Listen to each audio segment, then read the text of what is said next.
آؤ تمہیں وفا کی ایک کہانی سناؤں، آؤ محبتوں کی ایک کہانی سناؤں۔ مدینے کا شہر ہے، اللہ کے محبوب جلوہ فراز ہے۔ مسجد نبوی میں ہر لمحہ نور برستا تھا۔ آقا تشریف فرماتے اور صحابہ حضور کے گرد یوں بیٹھتے جس طرح چاند کے گرد ہالہ ہوتا ہے اور بدر تمام کے گرد ستارے ہوتے ہیں۔ آقا واز و تلقین کرتے، لوگ سنتے، من میں اتارتے، روحوں کو تازگی دیتے۔ ایک چھوٹا سا بچہ ہے جو ننھے ننھے پاؤں سے چل کے مسجد نبوی میں پہنچ جاتا ہے۔ نام اس کا عمیر ہے۔ بمشکل سے بولنا سیکھا ہے اس نے۔ آقا کریم علیہ السلام کی خدمت میں کبھی وہ اپنے چچا جلاس بن سوید کے ساتھ جاتا ہے، کبھی وہ اکیلا بھی چلا جاتا ہے۔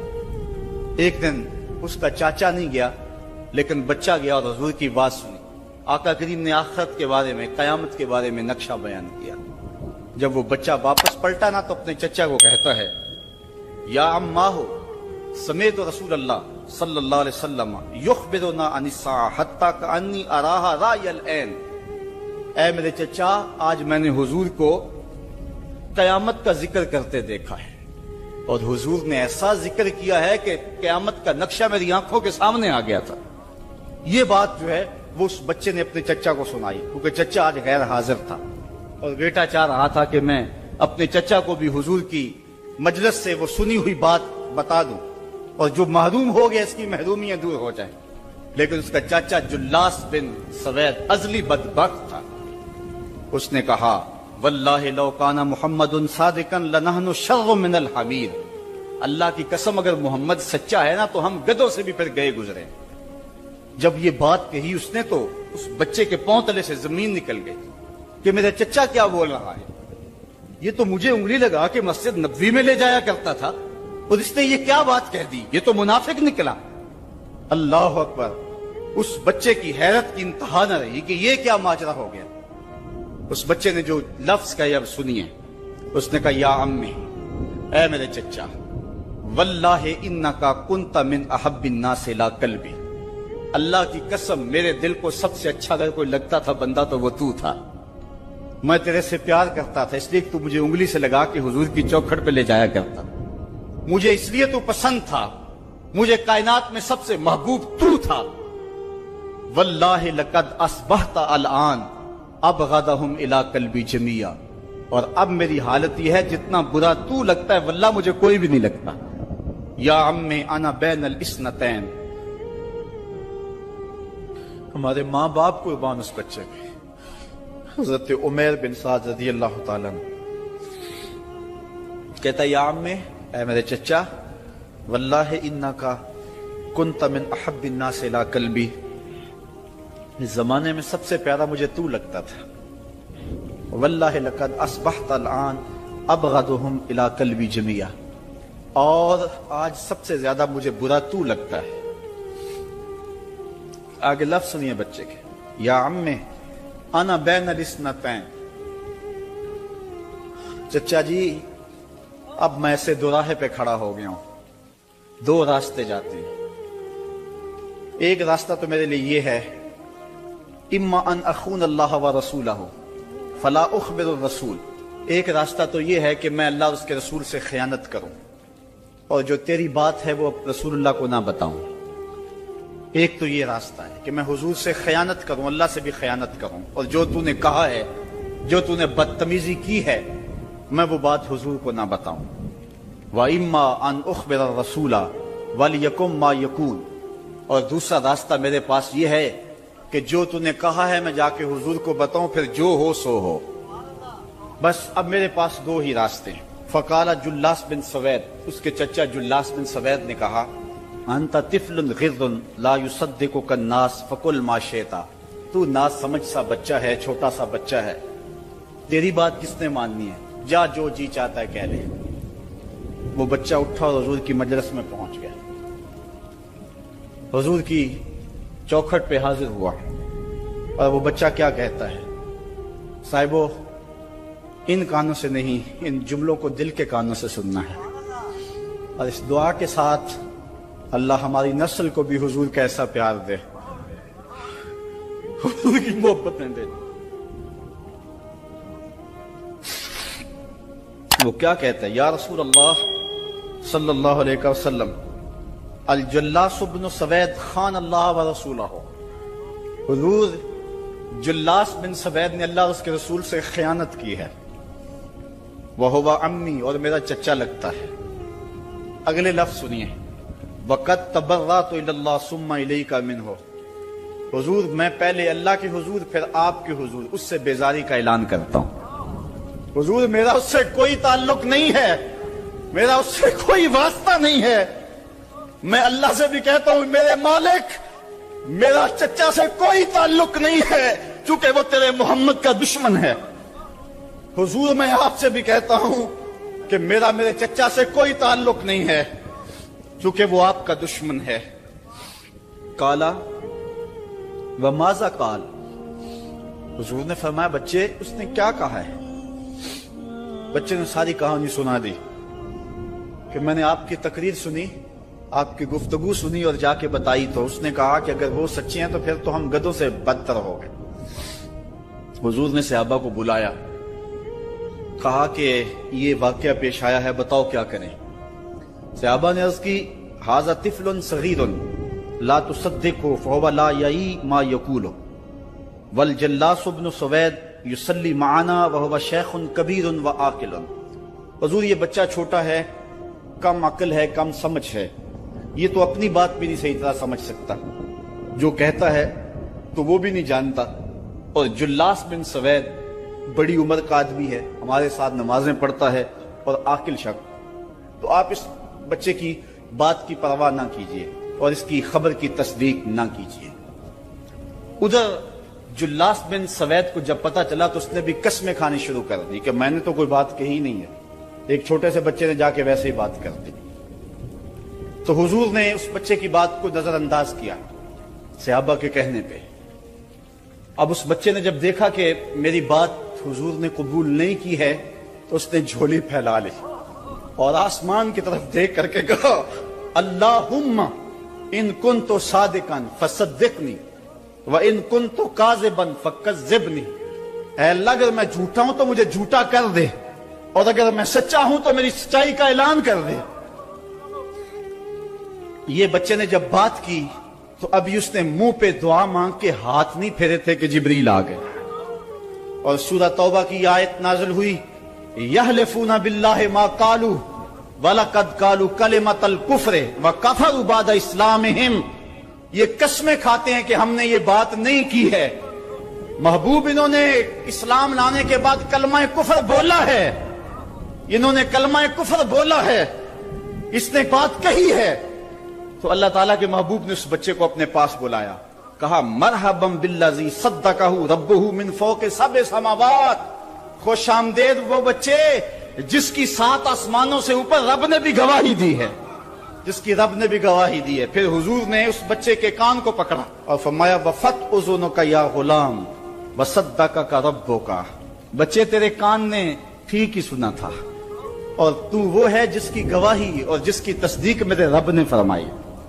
اللہ اکبر۔ حضرت عمر رضی اللہ تعالیٰ عنہ کا دور آیا تو انہوں نے حضرت عمیر بن سعد انصاری رضی اللہ تعالیٰ عنہ کو حمص کا گورنر بنا دیا، اور پھر جب وہ فوت ہوئے تو حضرت عمر روئے، فرماتے کاش کہ میرے پاس عمیر جیسا کوئی دوسرا آدمی ہوتا اور میں مسلمانوں کی محافظت کے لیے اسے مقرر کرتا۔ اللہ اکبر۔ تو حضور علیہ الصلوۃ والسلام کی محبت اور حضور کے ساتھ وفا کا یہ رشتہ اور یہ تعلق اور یہ گہرا ربط اللہ تعالیٰ کی محبت کا بندے کو مستحق کرتا ہے۔ اللہ نے بھری بزم کے اندر اس بچے کو عمیر بن سعد رضی اللہ تعالیٰ عنہ کو جھوٹا نہیں ہونے دیا۔ تو اقبال کہتا ہے کی محمد سے وفا تو نے تو ہم تیرے ہیں، یہ جہاں چیز ہے کیا لوح و قلم تیرے ہیں۔ کسی امیر شخص کا نام ہے کیا بدن کے اوپر پیوند لگے لباس پہننے والے وہ فاقہ مست کیا امراء کی فہرست میں آتے تھے؟ ہمیں تو وہ کہانی بھی اسلام کی غربت کی یاد آتی ہے کہ جب احد کے اندر 70 شہیدوں کے لاشیں پڑے ہوئے ہیں تو حضرت صفیہ حضور کی پھپھی اپنے بھائی حمزہ کے لیے 2 چادریں لے کر کے کفن کی آتی ہے، تو حضور علیہ السلام نے فرمایا کہ جس قبر میں حمزہ کو دفن کیا جائے